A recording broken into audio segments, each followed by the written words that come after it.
పిల్లల్ని తిట్టడం, కొట్టడం ఎంత తప్పో మరొకరితో పోల్చి మాట్లాడటం అంతకన్నా పెద్ద తప్పు. తప్పు కన్నా పిల్లల్లో ఆత్మన్యూన్యతా భావం పెంచిన వాళ్ళమవుతాం.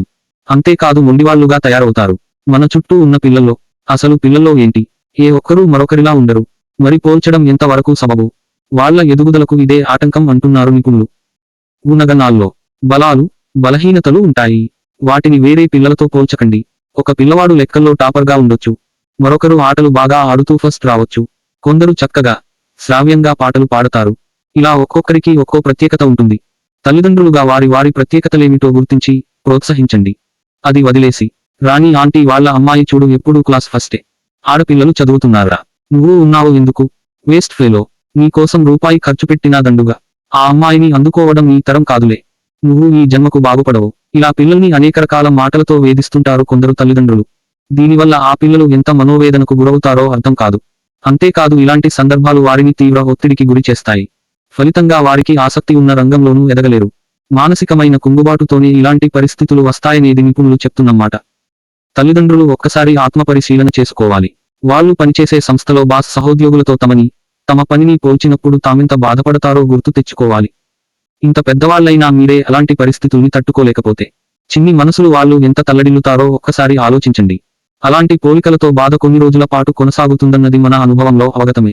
ఈ విషయాలన్నీ పరిగణనలోకి తీసుకుని పిల్లల్ని పోల్చడం మానుకోవాలంటున్నారు నిపుణులు. కొందరు తల్లిదండ్రులు పిల్లల్ని తోబుట్టువులతో పోల్చుతుంటారు. చెల్లి చూడు నీకన్నా ముందు లేచింది, చకచకా అన్నీ తన పనులు తనే చేసేసుకుంది, నువ్వు ఉన్నావు ఎందుకు, మొద్దు మొహం, లేజీ ఫెలో, అన్నయ్య చూడు క్లాస్ ఫస్ట్, నీ మెదడులో మట్టి ఏమన్నా ఉందా, ట్యూషన్ పెట్టించినా నీకు ఈ మార్కులేంటి, ఇలా నానారకాలుగా మాటలు అంటూ పిల్లల్ని బాధపెట్టడం సరికాదంటున్నారు నిపుణులు. దీనివల్ల వాళ్లలో ఉన్న బలహీనత సరికాకపోగా ఒకరిపై ఒకరికి ద్వేషం పెరగడానికి, అసూయ కలగడానికి దారితీస్తుంది. దీనివల్ల పిల్లలు మానసికంగానూ ప్రవర్తనాపరంగానూ అనారోగ్యం పాలవుతారు.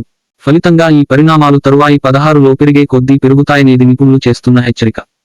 ఇలా పిల్లల్ని మన కుటుంబాల్లోని పిల్లలతో, పక్కింటి, ఎదురింటి పిల్లలతో పోల్చడం వల్ల నష్టమే తప్ప లాభం ఉండదు. ఇలా మీరు పోల్చడం కొనసాగిస్తే పిల్లలు మీతో ఏదీ పంచుకోవడానికి ముందుకు రారు. ఒంటరిగా ఉండడానికే వీలైనంత వరకు ప్రయత్నిస్తూ ఉంటారు. ఇది వారికి ఒక రకమైన మానసికంగా కలిగే ముప్పు అంటున్నారు నిపుణులు. అందరితో కలవడానికి వీళ్ళు ఇష్టపడరు. ముభావంగా ఉంటూ తల్లిదండ్రులపై ఒక రకమైన ద్వేషాన్ని పెంచుకునే అవకాశం ఉంది. అసలు పిల్లలు ఎందుకు ఆ సబ్జెక్టులో వెనకబడుతున్నారు? కారణాలు ఏమిటి? క్లాసులో ఎలాంటి సమస్యలున్నాయి? టీచర్ చెప్పేది ఎంతవరకు అర్థం చేసుకుంటున్నారు అనేవి తెలుసుకోవాలి. దీనివల్ల పిల్లల ఎదుగుదలకు ఉపయోగపడుతుంది. మార్పు తేవాలంటే ఇలా చేయండి చాలు. పిల్లలే సరిగా చదవకుండా, క్లాసులో పాఠాలు వినకుండా, అల్లరి చేస్తుంటేనో, చదువు పట్ల నిర్లక్ష్యంగా ఉంటేనో ఏం చేయాలో ఆలోచించాలి. వారికి ముందు చదువు గురించి, దాని విలువ, సమాజంలో పెరిగే గౌరవం వంటివి అర్థమయ్యేలా వివరించండి. తోటి పిల్లలతో పోల్చడం కాకుండా వాళ్లకున్న సానుకూలాంశాలను ప్రస్తావించండి. వాళ్ళు ఎదుర్కొనే సమస్యలేమిటో పిల్లలతో కలిసి చర్చించండి. అవి ఎలా అధిగమించాలో చెప్పండి. అయితే ఇవన్నీ మార్పు జరగడానికి దీర్ఘకాలం జరగాల్సిందే. మార్పు ఒకేసారి తల్లిదండ్రులు ఆశించకూడదు. క్రమేణానే పిల్లల్లో మార్పు తేవడానికి ప్రయత్నించాలి. ఎన్ని ప్రయత్నాలు చేసినా పిల్లల్లో మార్పు మానసిక నిపుణులతో కౌన్సిలింగ్ చేయించండి. ఇది ఆఖరి అస్త్రమే సుమ. ముందే తొందరపడకండి. ఏమంటారు?